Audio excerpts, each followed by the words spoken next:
We're not on Teams? No, we're gonna be on Teams. We're on Teams. Oh, yeah. We're recording. Does everybody have us? I think that's Vicky, that's Anita, and. Can we do a radio check from the Arlington, please?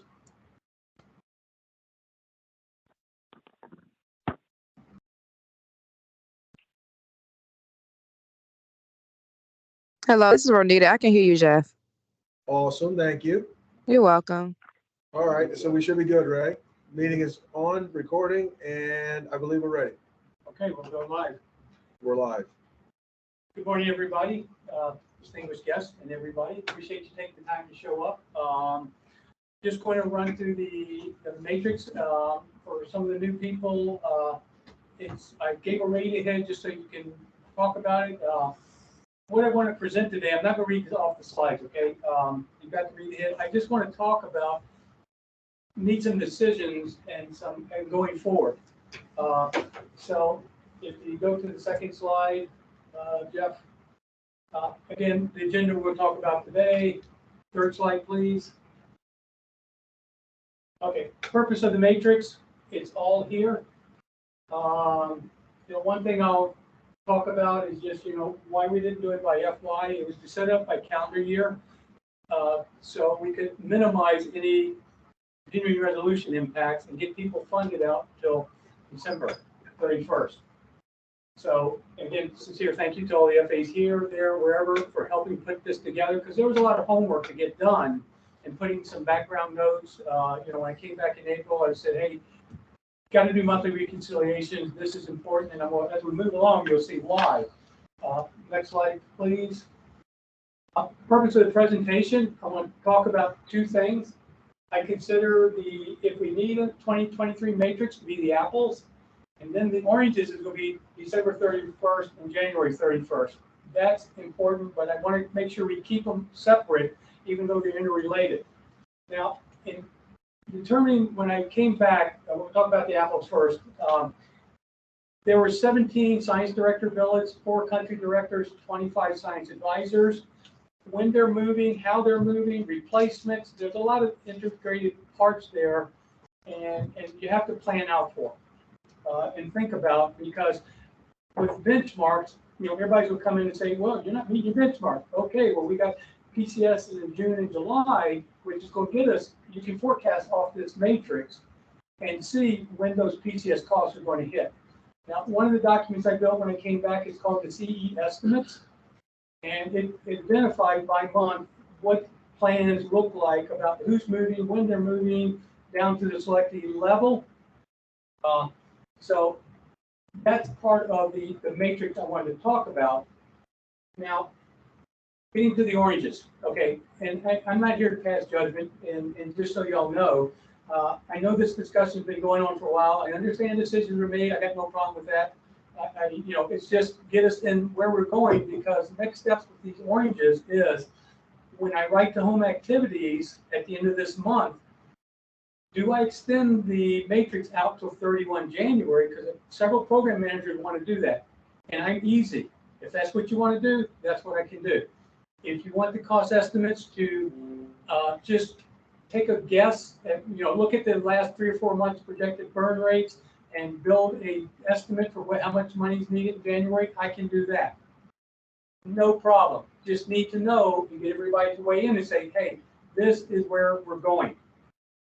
Now, in writing the home activities, one of the things I'm going to talk about, and I'll admit I did not capture this at the time when I built the 22 matrix, was new labor hikes starting October 1st. They're going to happen, okay? And I didn't reach out to anybody because most of the consensus I got back, we don't have the official numbers. We'll have it after the 1st of October. I said, okay, we're not going to swag it. We're just going to, as I put the IONAS on the home activity reports, these monthly reconciliation reports, I just want to say how important they are. My feeling is about with the cost estimates, they're estimates, and they can be used as a guideline to get us in the ballpark. And so primarily PCS cost is a big thing to be thinking about, because you could easily be talking 60 to 100K as an estimate to move somebody from here to there. And that's 100K. And you, like I said earlier, 25 science advisors, and if 10 of them are going, you can figure the math out yourself. That's a substantial. It may not post till June or July, well past benchmarks, well past getting money committed because we don't know who the selectees are now. And that's an alibi that the program managers can use. And part of back to the apples, why in the monthly matrix, when I send it out to program manager, I'm saying, hey, this is what I see. Not telling them how to run their programs, this is what I see, and they can make decisions off from it. So back to the oranges again, about 31 January. In January, like I said, I'm real easy on this. We just need to make a decision what you want to see. I know Tom, Kate. So can I ask I have a a question? You say we need to make a decision. One of the things I'm trying to key in on here is with the departure of Liz and an anticipated vacancy in the operations director billet. Realistically, who is the we? When we say we need to make a decision. Is this the collective stakeholders? Is it people like Jason, Tom Gallagher, and Eric that rely on detailies? I mean, let's really, if we don't have the central point that we're going to lose, who's got the dot on the decision making? Okay, all the decision is up to the member. Now, I'm actually open up just to confirm. We will not have side directors, side advisors, labor money in December. Hello, this is Vicky. I can barely hear you guys. I'm sorry. I'm on the phone because my team Just, does it's not okay. work. Just speak up. It'll catch you. Oh, it's okay. Did you hear Chris's question? Vicky, did you hear the and question? Yes, and so this will, and when you finish, Noy, definitely peer-to performance is a comptroller answer. But go ahead. Yeah, so the thing is, we will not have labor money in December to execute anyway. If you remember the CO decision to put the labor fund in January, remember, for the FY23 No. phase plan? No. Okay. Oh, okay. Yes. Before Yes. that, FY22 yes. phasing. FY23, we will have labor money in January to execute. So all of this labor in this calendar year, they have to calculate extra month for January. Okay. Okay. Yeah, Good, that's good. it. Thank you. No, because, and this is, you bring up a great point. This is why it was called a meeting, not to point fingers at anybody, just say, hey, let's all get in the same valve, on the same pot. But it's the global team, Chris. Back to answer your question. Okay, over to you, Vicki. Okay. I have to answer this question from a comptroller perspective, as we remember a myriad of things to check off. Number one, RDT&E on a WX, which is reimbursable labor, is annualized, and we already built in a CR based on the fact that we're not executing, like Noy just said, until 1 January. And that's how we built our FY23 phasing. So what we should be doing for any out year, and we've got money for 22 labor until the end of this year. When October rolls around, Noy actually requested funding so we can do planning PRs for every single science director, science advisor, labor. And the minute we have a full allocation or we have enough money to send them for an increment in January, we can do so. But peer-to performance is based on the color of money you have and what type of work you're doing. So that's two things we need to consider. So I think Noy's really answered it, and we've already talked about it. So that's why we have January to December. Over. Sounds great. Thank you. Okay, so next slide, please.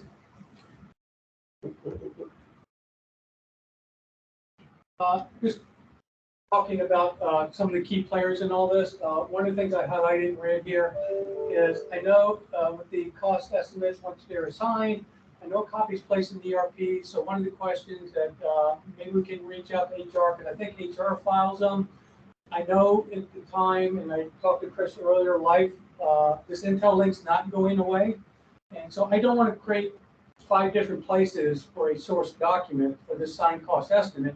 So one of the things to think about, don't need answers today, is if we're gonna put a copy in ERP and HR's will copy it, do we need to put one in Intel link? Don't need answers today, but just wanted to offer from the business side, think about it, so we can go to a one-stop shop and not 6 different places, hoping that we know where the current version is. And I know in ERP, JJ beat me up well, that is the official funding site. And I mentioned JJ, so yeah, I still have Sal's. We have a plan there, I'm not gonna get into it now, but we do have a strategy for KM.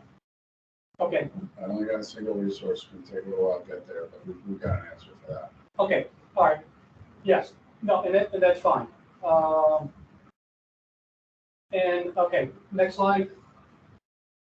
And if you have questions, like I said, this is why I provide a read ahead, because most of this has been provided to y'all before.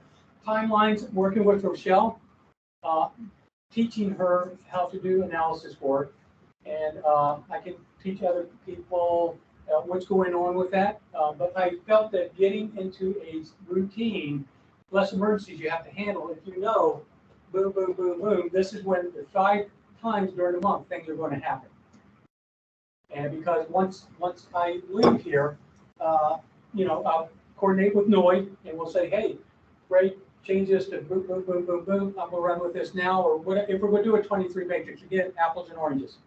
And either way, you know me, I'm very honest and upfront. You're not gonna hurt my feelings either way. If you see value in the tool, great. If not, I understand. Okay, moving on, next slide. Hang on, Ray, can I just read through this? Oh, sure. I'm looking for my responsibility here. I think I'm getting down. You have none, but on the 20th of the month, we'll give you analysis on your deputies, what we see.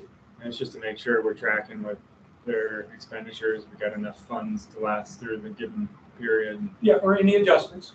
Okay. I mean, in your case, working with the gang, with Tammy about, okay, the X amount of dollars should be back, then we adjust the plan because, as I'll explain a little bit going through these examples, when I set this up, this Excel sheet up by each selectee, when you change this selectee, what it does, it changes by home activities if they belong to, if in her case, she belonged to activity and one other person does.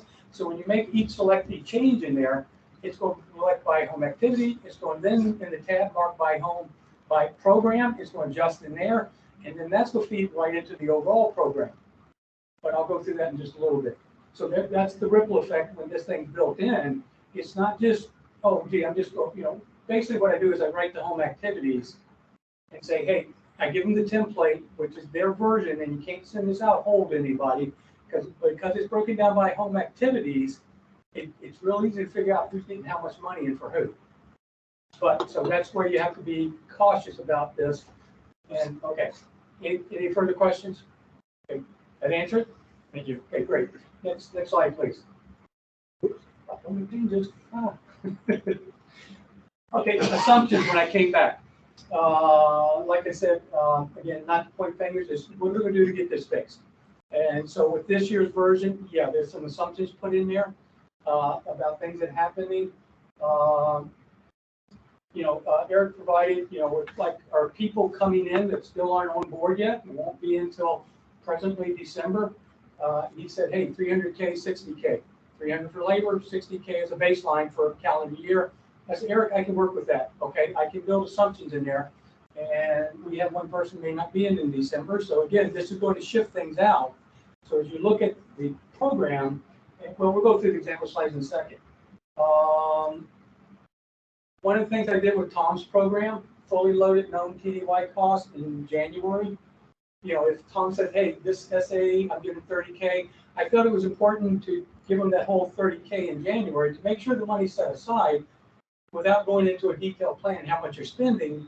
But since then, and since this original presentation, I've actually I've had the home activities come back and tell me how much they're spending according to their plan for science advisors and the deputies for tech solutions and Dolman also. Okay. Again, part of what I'm teaching Rochelle is this section here about part of the monthly analysis, what we're specifically looking for in the matrix. She goes and does a data dump, and she looks for this information here.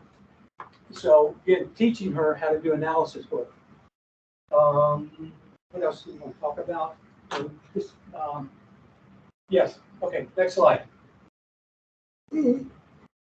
Question? Oh, no question. I Okay, was checking. okay, all right. Again, realize I took this back in May, okay? But I want to tell you, show you what we're looking at kind of stuff. And again, you see this first arrow here, the cost estimate total compared to what's been obligated, it's about 70K off, okay? So there's a little things we're looking at, but again, it's just provided as FYI.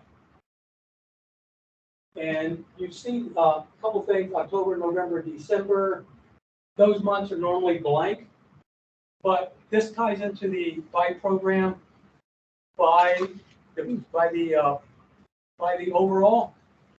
I use this for the benchmarks, and I'll show you an example of how benchmarks are going at the time.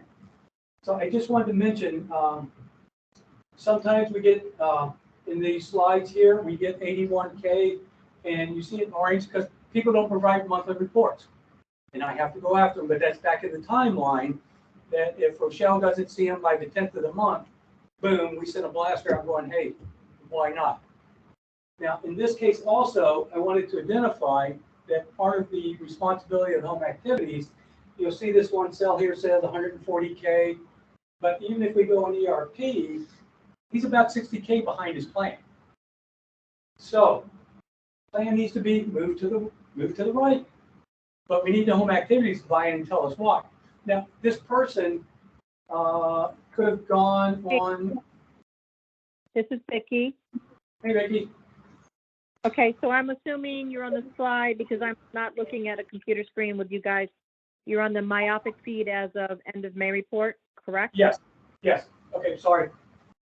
Okay. I have a couple of comments, and I sorry to interrupt you in the middle of it, but I don't want to forget my comment. So number one, does the home activity, and let's just pick on Crane because Crane sounds cool. So NSWC Crane, we don't have an agreement, or they don't have. I mean, they have to give us. Are you asking them to fill in or create an expenditure burn rate? Is that what you're asking them to do? Okay. For your first question. Who's populating the commitment? Okay. Yeah, okay.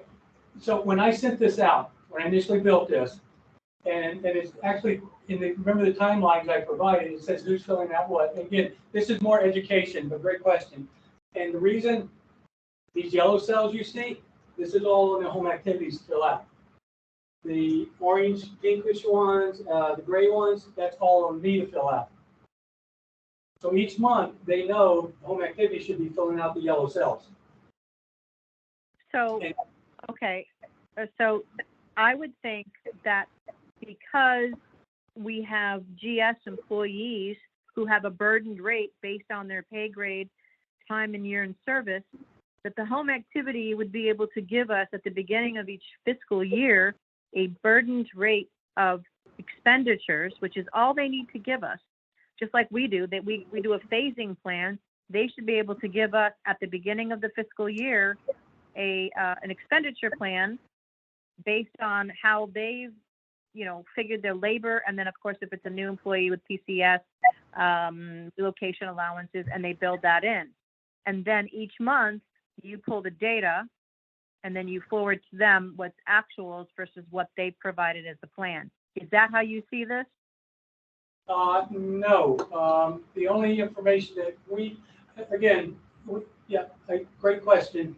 The only information we're pulling out is verifying the committed amount, the obligation amount, the WIX number, the PR number, and when we do our data dumps, in that very bottom one, it's the ERP expenditures cumulative. That's the only information we've been pulling out because I felt it was important for the home activities to provide us with what cost they're seeing, because we can't look into their NWAs down at the home activity levels.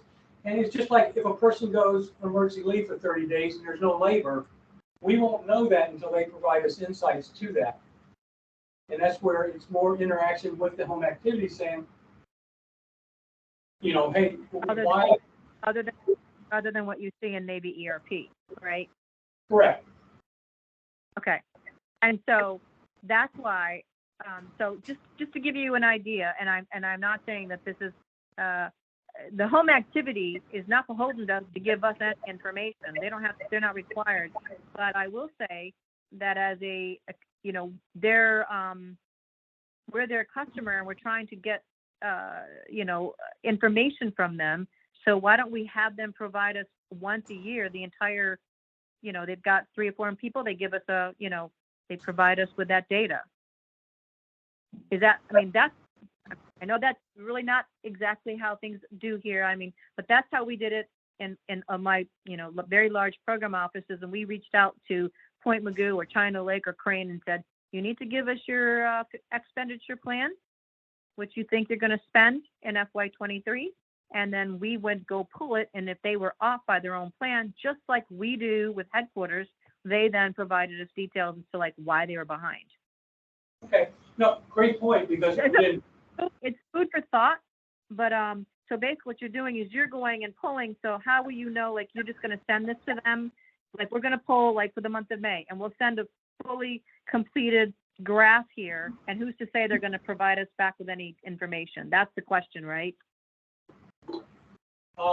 well, they do. I guess that's the relationship that we're trying to build. So hopefully they would be willing to provide information for us, like why they're behind. Yeah, and normally they do. Okay. All right. Yeah. All right. Yeah, because the one piece of information they see but don't see, it's this one line here says plan relocation costs, and that's where I figure in the relocation PCOs based off the agreement, and I'll show you examples of that later. But the key part is, because there's no more, on the reimbursable work, there's no more 4951 rule. They can do whatever they want. If we give them $1 million, as long as they spend it by year end, they're good to go. That, quite frankly, that is the law on the new WX and how we've done things. So just trying to understand the whole thing. I hate to pick up everybody else's time, and I can certainly keep my questions for offline, but I just want to make sure that we know what we're going to get or not get back from a home activity with a lot of invested work on our end. Over. okay.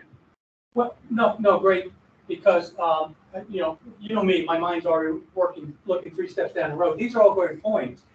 Thank you for the 4951 rule, because that was news to me, because, I realized things changed while I was gone, and it's okay. That's where sharing this information is important.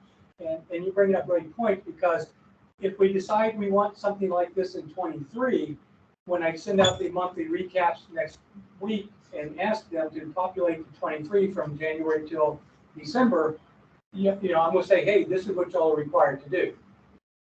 So, all good points. I love the conversations. You'll know me. It's, we need to get everybody on the same sheet of music about where we're going, where we're trying to get there. So, no, all great questions. So, Ray, do you mind if we take a minute to talk more about the 5149 rule? That's go ahead. News to a lot of us here in the room. Vicki, can you add a little more about that? Oh, sure can. So reimbursable work, which is what labor paid, blah, blah, blah. So sorry. Reimbursable work on a WX, which is, you don't have to know what a WX is, but that's basically a reimbursable funding document sent to anyone that is on Navy ERP in the Department of Navy. And the agreement was, and it's changed, the fiscal guidance has changed, but if you sent reimbursable work, you sent them $1 million. Prior to the new decision, it was a 4951 rule. They had to spend 49% of that money on the money that we gave them for the labor that we gave them. 51% of it could be done on, they could send it out to contractual efforts, whatever. This money is being all spent on labor, but technically, once you send it to a home activity, now the new guidance is, it doesn't matter if we gave them $1 million. We don't know. No one RG doesn't know if they're spending it on labor. We hope they are. Hence the reason why this is important to have feedback from the home activity. But as long as they meet 55% and 90% in the first year, actually 100% because it's labor, but 55 and 100, then they're solid. They've done what they're supposed to do. So we have no recourse to say, you need to make sure that you give us information here. So I think it's great for relationship building that any one of our, like, home activity, tenant activities, that if they're willing to give us a spend plan of how they're going to spend the labor money that we give them, that'd be great. But if they don't choose to do that, then truly they don't have to, because the money we've given them, once we've given it and I've signed it and they've accepted it, the money now belongs to them. It's their money. So, and we have to just stand by and hope that they're expending it the way we need them to, so we don't look, on the expenditure end bad. The good news is that it's labor, so it should have a monthly burden rate. So that's the good news. But that's the 59, 41 rule, whatever, I forget what it was. It's a little bit more than half and not half, right? So, but it's no longer the rule for reimbursable work. So that's, did I talk really fast? I'm sorry, I'm so hungry right now. I'm talking fast. Did that make sense, everyone? Yeah, eliminating a rule, copy that. I'm wondering what authority makes that decision? That came down from, I'm sure it came down from I'd have to look back at the, you can actually look at the 20, Noy can pull up one of the old document or a current document, and we can actually see in there, the language on pages 2 and 3 that nobody ever pays attention to, but it used to be there. So it was probably done at the OUSD comptroller level. Okay, interesting. Thanks for that bit of news. Okay, any other questions and comments at this time? Okay, next slide. Okay, this is the CD example, country directors, because they have their own WBS, and again, this is what I send out. A couple things on this cell I want to talk about. The way this is all populated, again, was all cost estimates, and at the time, this brown line cost estimate exceeded their available dollars. The cost estimate said too much money was above what they had available. Since then, things have changed, and that's one of the things I want to talk about is change and what happens and where we're at with cost estimates, and how this all impacts at the cost estimates. You will see down in these tables below, we start talking about benchmarks, how they're tied in. You can measure to the benchmarks. At the time, they were about 80K behind their plan. And this is provided, again, home activity is providing this information and cost. And what we do is we look at the cost, and then we see what's in the 15th of the next month, we see what's posted in ERP to see if there are any delays in processing. Is there something really out of whack? And because I know we have one gentleman, he's got about 60K in PCS costs and not hit the system yet. But we build it, it just hasn't run through the system yet. The way, and PCS costs are different, but we realize it now, and that's where on a monthly basis, when I send these out to the home activities, I take a quick look at their graphs, send it to them and say, hey, boom, boom, boom, this is what we're seeing. This is what stands out. And then they have till the 10th of the month, get it back to us. Rochelle does it, the data dump on the 15th. By the 20th, program manager see what we see. And if there's any concerns, we talk about it. And then 25th, it goes to the COXO, comptroller, so the rest of the team knows what's going on. And then back to the continuous loop of the apples. So again, I just wanted to highlight those. That's things we look at, looking for. And like I said, somebody goes, in this case, country directors, and you can read the blocks down here, how much available dollars, and this is based off continuing resolution. There's some swagging in here. If they only had 445K in March, boom, boom, it took off after April. Again, don't want to pick on this. There were some assumptions made on this. Next year could be entirely different if we say, yeah, push the apples. Any questions on this one? Okay, next slide. This is science directors. Again, current cost estimates exceed this. And that's something I'll look at is, okay, are we going to go with the cost estimates? Or are we just going to use them as guidelines in case somebody comes back? And I can make that one go away. If people say, nah, we just want to do the spend plans, phasing plans, whatever you want to call them, do that. Again, with Tom's program, large amounts of PCS moves happening. remember I mentioned those billets? That's 46 billets. Multiply that by 33%, just for say people coming and going, and all of a sudden you got 70 billets you have to account for in the budget, and that's what how I set this matrix up to account for people coming and going. Okay, so little things. At the time, Really, don't we usually have a gap, though? yes, We have a gap a lot more than we have overlap.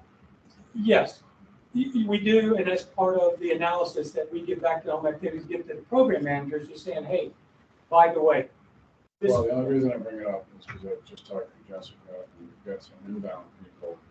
It looks like they may go into December, which realistically, as you get close to the holidays, becomes January. good points, and that's what part of this estimating is, because I know which science directors you're talking about. Get it? Yeah, but no, because this gets into, okay, we're gonna use 22 or 23 funds. That ties, that's where this all, Okay. My Yes. point is a small disparity multiplied, even if you're a brilliant estimator, you get within 10%, multiply that over 43 bodies. The numbers look big. skewed, Fast. yes, yeah. But that's where, again, like I said, working with this knowledge management and passing this through to everybody, everybody understands on a monthly basis what you see, and it kind of answers those questions. Okay. Because when I originally built this back, you know, we were going to see those science directors move in October, July, roughly, but that's now, again, that's why, great question, that's why I wanted to, you know, say things are going to change, things are happening. The Intel link, it's in this email, how to get to it, and you can copy, you can check it out, and Michelle is going to be checking it out soon, putting updates in automatically, and so you can go in there, pull it out, and see the latest version, just don't make any changes. Okay, This is so, Vicki. I have another question. I'm so sorry. So that's okay. on the science example, science advisor examples, so this looks like you said, it's like the same one that I do at the end of the month. We have all the labor graphs just like this in the end of the month report that I send up that goes to the CNR. So is this a roll up like this SD example? I'm assuming this is a roll up of the entire WBS. So, correct? I'm thinking out loud because this also includes the technical bridge person. It's 17 billets. Well, okay, so But yeah, okay, I know you're probably right, because yeah, up at the top of this science director one, Vicky, I list the two WBSs that I use. So there's got it. Yeah. Yeah, and so my question then, my follow-on question then is, Ray, great stuff here. Just wanted to double check. So the granularity then would come in the individual. So technically, if you have, again, I'm going to use my friend's Crane, or we can do dialect pack this time. So technically, you would have an expenditure burn rate from dialect pack, and then you'd have one from Crane, and then you have another one from somebody else, and then you add them all up together, and then technically it should roll up to this one slide here. Is that correct? Yes. Okay. No, and great question, because it now gets, and I'm pointing at the June, July, where you see the planned cost take off, PCS moves. And so this is, Correct. So, yeah. and yeah. so the question then is, that's why I love the roll up, but I think it's really more important at the home activity level, the tenant level activity, because you could see this, and maybe now PAC is doing an amazing job and doing burden rates on a regular month, and Crane has forgotten to do like the last 3 months, and then all of a sudden we get one big invoice. So that would be the granularity level is good, but the roll up, I like the roll up too. So okay, but I think the roll up, I include the roll up in my end of month to the CNR, but that's what we're talking about here, is like how value added this is for the command. Okay, thank you. Okay. Over. Okay, no, all good points, because you know me, I can yeah, and I'm not saying you're gabbing, but yeah, I can talk forever. But no, I just want everybody comfortable with this when saying, okay, this is where we're at, this is where we're going. Next slide, please. Okay, science advisors. Okay. At the time, we're having discussions about the science advisors and which ones are using Tom's WSA, WBS, PDY, WBS, who wasn't, and so we got that resolved. Again, I mentioned ripple effect about tech solutions and the EDA. They're sent money in the cost estimates for TDY. So again, something to think about. Okay, do we want to track the TDY, or do we want to just say, hey, here's total dollars in the cost estimates for Jason and Troy? Just a thought. I'm easy either way because Tom wanted to, because people are always asking Tom about science advisors, how much TDY money he's spending, because in Tom's case, it was easily $750K for TDY funds for his people. And again, you see kind of with the planned cost, again, like I mentioned, I front loaded January assumption, and during the summer months, it picks up and runs. But that's expected because that's when we'll be doing more of that TDY, more of their PCS costs. And again, I'm highlighting green. I use a stoplight mentality. Okay, try to keep this simple. He was currently, his CE was below the available budget. And I know last month report, both Eric's and Tom's program are below available dollars for cost estimates and their plans now that I've been working with the home activities. Yeah, there's money to be redistributed. Not my call on how, but there's money that can be distributed. And we're going, once we talk about this January 31st date, and I wrote down notes, I got it, that we're going to do this to 31 January, we can see how much 22 money actually you will have available as an estimate, as a forecast, how much you have available that can be moved to other efforts within the program. Even though Tom was 600K behind his plan, again, this was end of May, but it was close to cost in ERP, not close. There was a lot of work that I had to do with several commands. And I'm going to mention one and two of them. Well, stays in this room, please.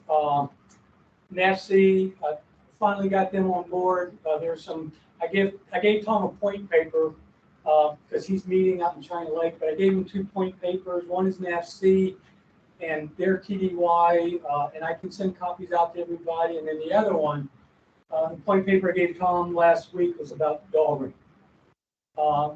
Personal opinion here, we got an email that said that they'd rather have the departments at Dahlgren reporting out on cost estimates, starting with FY23. So, the point paper I gave Tom says, hey, if they were due 23, and now that I'm hearing that's not going to start in January, who's going to be handling 22? Because the CTO office down there, they've got I believe it's a temporary BFM down there. And so now that comes to question, well, who's going to handle the 22 reports that they used to handle as a I did talk to the Brittany. She's BTM, very smart, very intelligent. She gets what I'm doing because I had to sit down with her for a couple times and mentor her through this process. But she picked right up on it. So she said she was going to talk to Karen, and Tom was going to talk to Karen. Brittany's going to talk to Karen while Tom's out in China Lake this week. And he's got the point paper to talk to her about who's going to do this. Who's going to do cost estimates? Is it going to be down in the departments? Because to be honest, we've been trying to get a cost estimate back from them since early August. Nothing but crickets. And so that's a concern. And again, I know someone mentioned cost estimate science directors. This guy may not move. And all of a sudden, that billing booth goes away. Well, I won't say goes away, but there's a decision back at Global about which billets, because we've had several people who were planned when I originally put this together, several people that one person came back, I think it was overseas for 3 weeks. Another person, we're not funding him till next year, maybe that billet. We've had these discussions before, right? Yeah. Some of these warfare centers have either been too expensive or too difficult to work with.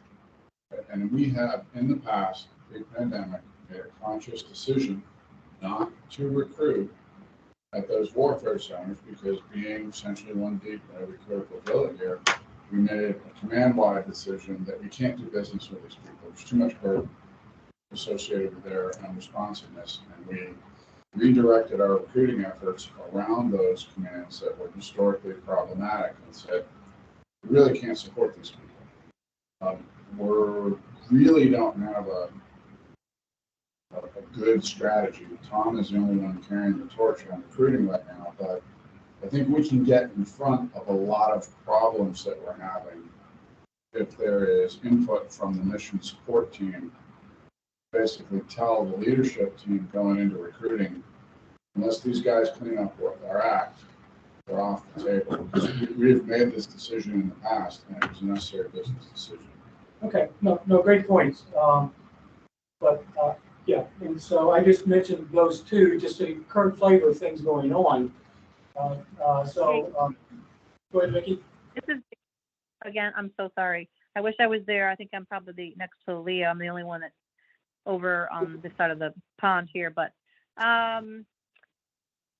so question, what is the primary, like, it's been August, which, okay, in this grand scheme of some kind of financial things, August to September, there's not a whole lot of, that's like, we got next Friday is definitely the end of year, but it's still like light years away. I mean, we move so much stuff in a day to day.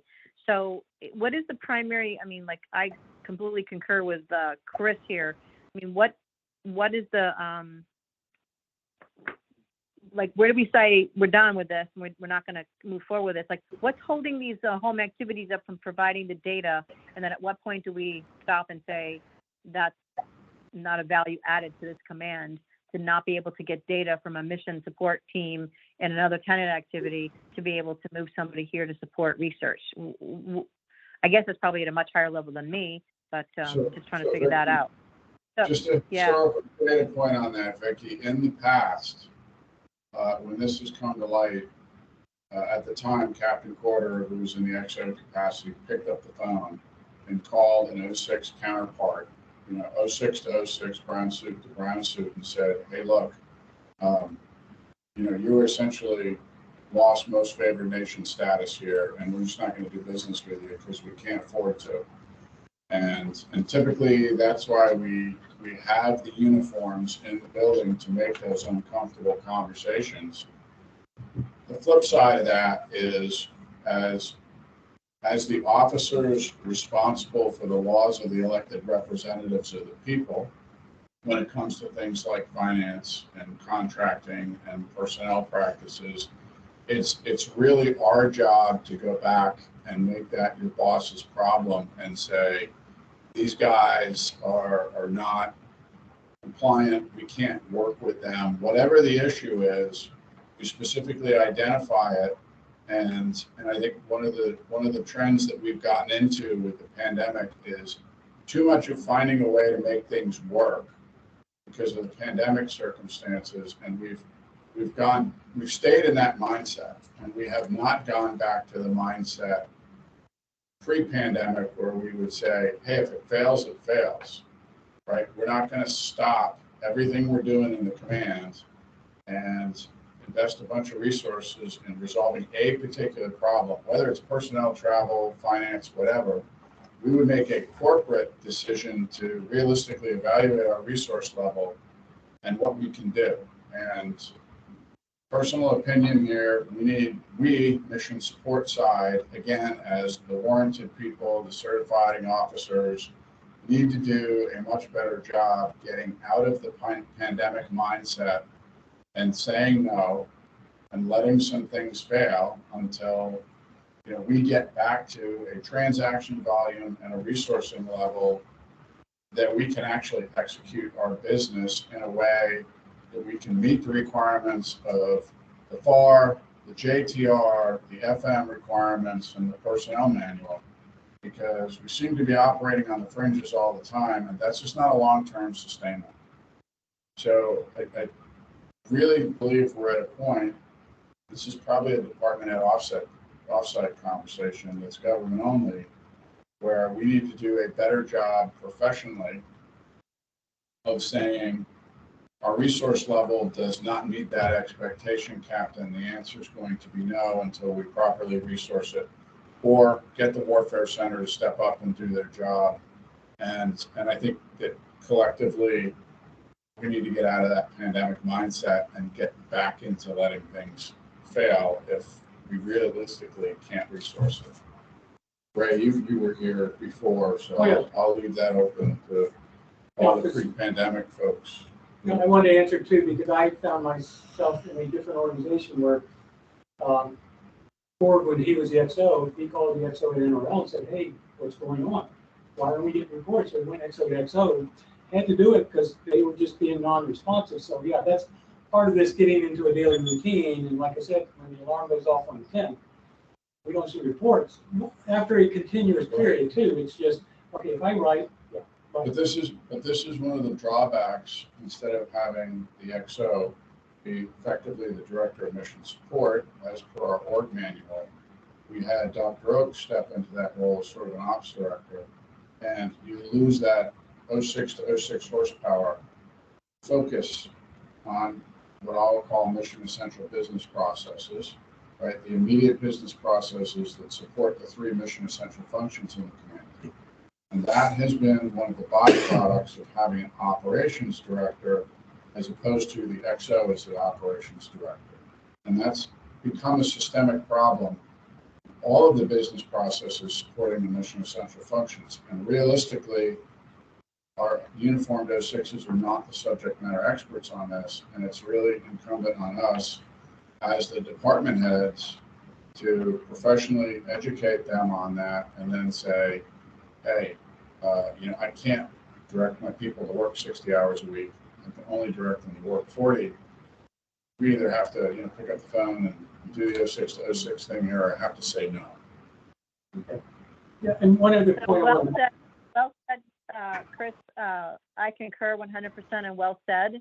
And so that's one of the things, besides looking at this matrix as something that's to be used, that's one of the reasons why we had this meeting, but also to find out, I think more importantly, the cost estimating has never been in the finance world. Cost estimating has always been in the cost estimators land, which is, not part of the financial community. They're separate own, like contracts, finance estimators. So who's going to be the touch point? Because I agree with you, Chris, there has to be a line in the sand where we finally say as a command, we can't keep waiting on hiring personnel because the mission support team at Norwich Tech, Crane, Dahlgren, et cetera, Rhode Island, is not providing us with the data. I would answer that the same way I answered it during the travel stand down conversation, right? Where I basically said, look, there are many people that indirectly support the travel program, but ultimately it comes up to, the person who has to sign off on the dotted line at the end of the day is the most important person in the room. Because really, no matter what the CO or the XO says, when it comes to travel, if that person who's accepting the liability and certifying that authorization says no and they're not willing to sign it, it's largely irrelevant. So in this case, where I would say there are probably, it's not an exaggeration to say there's 30 supporting players. Ultimately, the way we execute our business directly supports the ability to certify our books. And as the comptroller, if you are not comfortable with the way we are executing our business, even if the day-to-day work lies in another department or another set of responsibilities across contractor, government, BFM, program manager, ultimately it's about our business and our money. And if that's not clean, I think you are absolutely justified to step in as the comptroller and say, you've exceeded my comfort level. This is what we need to do to get it back, or I'm simply not willing to sign. And I've had to do that a couple of times with travel. I try to never use the word no. What I usually say is, if you correct this and this and this, I will sign it. I mean, part of the game here is never using the word no, but saying no. And I think ultimately that rolls back to the comptroller shop in this particular case. All right. I think there definitely needs to be a process. I still believe that the matrix itself is an out years requirement tool and a planning tool for program managers to see how they're spending. But it is my job to make sure that this command stays healthy and viable and defendable. And if we're not executing money because we have home activities who are holding off on giving us anything, then that's where I can step in. So I think Noy and I will have to have serious conversations about like how we want to handle this, specifically, you know, from an execution point of view, and then who will own the cost estimate process. Because And I think another tool that can be in your toolbox is to put a date on the table, and then say, Yeah. this is not resolved with the home activity by such and such a date, then these people are coming off the list of candidates we recruit from as far as warfare centers, because we can't get to a compliant set of books. Ultimately, we can't get to a compliant set of books. Yeah, and I want to jump in real quick. Couple things, because when that job announcement went out, part of the HR team and PTS allowance person, Ray, I asked the question, okay, Right. how does this relate to cost estimating, those kind of things? Don't need answers right now, but the question's been asked by me, okay, what does this mean? I mean, who's going to do it and how does the team work together? One of the things I want to mention, also, part of with the home activities, they don't know how to do things in the ERP, so don't assume they do. And I'm working with Noy, and I hope to get with her either today, into this week, about pulling Zircus 2 or CI 13 reports out of ERP for costing, because I got them asking me, and I'm going, okay, well, let me find out, because when I came back, certain things I didn't have access to was ERP, Advana, which I do now, a couple other things, so I can't help. But we're working together on educating the home activities so they can be, reaching out and mentoring them, and certainly jobs they should know already, but in this case, they don't. Okay, so the next slide, and I forgot to mention this sooner, this is the 3+ examples end of May. When you looked at the by programs, you saw, but overall, at the time, their currency was below the available budget, which means there could have been some money moved in between the science advisors, science directors, country directors, based off current cost estimate at the time. Again, this is what I was saying. Now, this blue arrow down here, I see everybody looking, what does this mean? When I built this matrix at the time, and I figured out the labor rates, figured out the PCS cost, I built in back it up 2 months about when they really need funds. And now that I'm hearing January, February dates to be thinking about, this matrix was set up to give the command an alert that you need X amount of dollars, and then you can go back and look at the program and say, oh, they need X amount of dollars by January, by December to get this money out the door so they can start operating the 1st of February, which would be right after the holidays from a work schedule. If we go with this and look at PCS costs, look at TDY costs, and all that rolled together for the $23, real easy to manipulate, set up. But I'm just saying that's one of the features out there of this is when do we have to, so when everybody comes back January 3rd, 5th, whatever, there will be PRs that have to be done. But again, I'm going to defer that to Noy about how she wants to run it. I'm just saying, hey, this is an option out there to look at, think about, because I had to do those in the past too, do those drills about how much money you need to get you till January, till February, till March. Okay, next slide.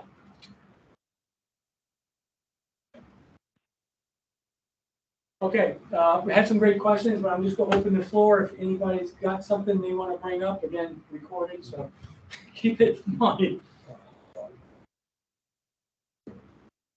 Okay, so I'm not hearing any. Jeff, go back to slide 3 or 4 where we first started talking about apples and oranges. Okay, purpose of presentation. So I think the oranges have been answered because I'm hearing 1 January execution date for next year's funds. 31st January. 31st January. Okay. So the thing is, once we do for this calendar year, right, we extend to January 31st, and then the budget land in January. So we executed to have the pop date start February 1st, and then that new calendar year, if calendar year 23, gonna be February 1st through January 31st, right? So it's end up going to be 12-month cycle still. Okay. That's about No, Okay. understand. This is Vicky again. And so we did phase it that way because that's what Skipper wanted to do because of what happened in 21. It's not like that shouldn't be our go-to. And I really think that 23 should be kind of an anomaly because what's happening now is you've just pushed FY23 money to start spending in February of 23. When it's October, November, December, January, it's 5 months. We haven't even hit 1 month away from mid-year. So our expenditure rate and everything, I mean, are these guys I'm just concerned about that because then that leads into next year and next year and the next year under execution. So I really still like January 1st to December 31st date. And honestly, what I'd like to do is with the 23 efforts we start January 1 to December 31st. Because that basically, the CR is usually about 3 months. And that's what we have with October, November, December. So we're covered. And if I'm confusing anybody, then we can talk about this offline. But personally, I would like the 23 documents to be January 1 to December 31st, which does put a burden on the comptroller and the finance shop to ensure that the documents are created and done and ready and signed by 1 January, which is, as we know, a difficult time, but it is what it is. Otherwise, we're giving these guys money to spend almost at mid-year, and that's not acceptable. So we need to go back to January 1. That's my personal opinion. I think, quite honestly, that's the right fiscal opinion, and we need to discuss that. If we have to do that offline, I think we can, but I really would like to go back that way. I know that Skipper's already, talked about how we're going to do our phasing, so we may be out of cycle a little bit. I think in terms of execution and doing it properly, it'll be fine. It'll work out better that way. So that's my consensus. That's my thought process anyway. Vicky, it's so just the question on that. So this calendar year, our funding document top end date is January 31st, right? So if sending the new fiscal year, the new calendar year, to be overlapped. Are we allowed to do that? Yeah. Oh my gosh, we just crazy. So Let's talk about this offline. Okay, all right. Because I'm saying, like, if you want to do the calendar year, reset it. We can do February 1st to require a lot of amendments to like December 30. December. Oh God. All right. Well, we can say the oranges for later. No, maybe later this week. Not to interject, but it's been one of those discussions because you know what the program manager will say. At the end of the year, and then we talk about this. Yeah, through end of February. Okay. Okay, and so back to the oranges. Again, if you want a 23 matrix built, once we make a decision about the oranges, I can develop a package about how to set one up. Maintain it easy. I just presented how it's being maintained. It's how to initially set one up. It's really not that hard to do. It just takes a little bit of time. But again, it gets back to those billets that have to be populated and when people are moving. And that gets into the discussion about the census and HR document about when people are moving. We just need a realistic day-to-day because if you go back to the examples, you see I had start dates, stop dates at the time about when people are supposed to start and stop for each selectee. So that's about it. Go ahead. This is hands up, Vicky again. I'm so sorry. And I didn't mean to cut you off, Ray. I just really wanted to say thank you. You've got you worked a lot and really hard on this tool. I wanted to have one final comment so I understand that you're not as familiar with Navy ERP and you're still trying to gain access, but my question is, in terms of the matrix, and not because there's no value, I want to make sure that anything we do has value added to our scientists and program managers. So, this is a great out-year requirement tool. They take ownership of it. I don't know how to manage that. But in terms of finding your expenditures and being able to populate a graph, Navy ERP has everything we need, as well as Business Warehouse, which is a built-in system where you can actually have, we could literally have them build us a monthly report that it spits out trained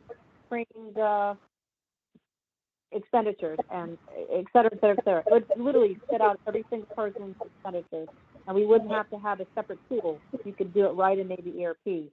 But I can see the matrix has got a value in terms of how you estimate, but in terms of like finding data, maybe ERP really has all of what you're asking for. Okay. And well, actually, I actually think we can even look and have it filtered by the network connectivity. And so you would actually be able to see by either the DR or the network connectivity exactly how they're invoicing. Okay, if that includes the TDY part, and we could take this online when we talk about the period of performance. Now, all good points, because this old dog is willing to learn new tricks. If there's a way to streamline things, make it happen. The only concern, like I said, is in those examples, you didn't see it there, but the performers give us comments about, is there a delay in PCS reporting? Is there little things like that? And we can talk about in a separate meeting. I think I'm not going to beat the dead horse. I didn't come back to say, hey, oh no, it has to be this way. We learn, we move on, and that's the way it goes. Over. I want someone to pass me a Bruger bagel, please. Oh, they were good too. Oh, sorry. They were really good. That's the New Yorker in you, Vicky. Yes. Okay, Chris. Okay. Well, Barney, any questions, comments? I didn't have anything else, so I'll open the floor, and then if not, then. Hour well spent, gentlemen, ladies. Hour well spent. Thank you. Well done, Ray. Yep. Thank you. Thank you very much. Ray, I'm a little disappointed we didn't get more of your humor. Only because we're being recorded. Over. You might stop recording. All right. The Steelers lost. We'll talk to you Friday morning. They're playing Cleveland Thursday night. After the Browns lose. Is it Thursday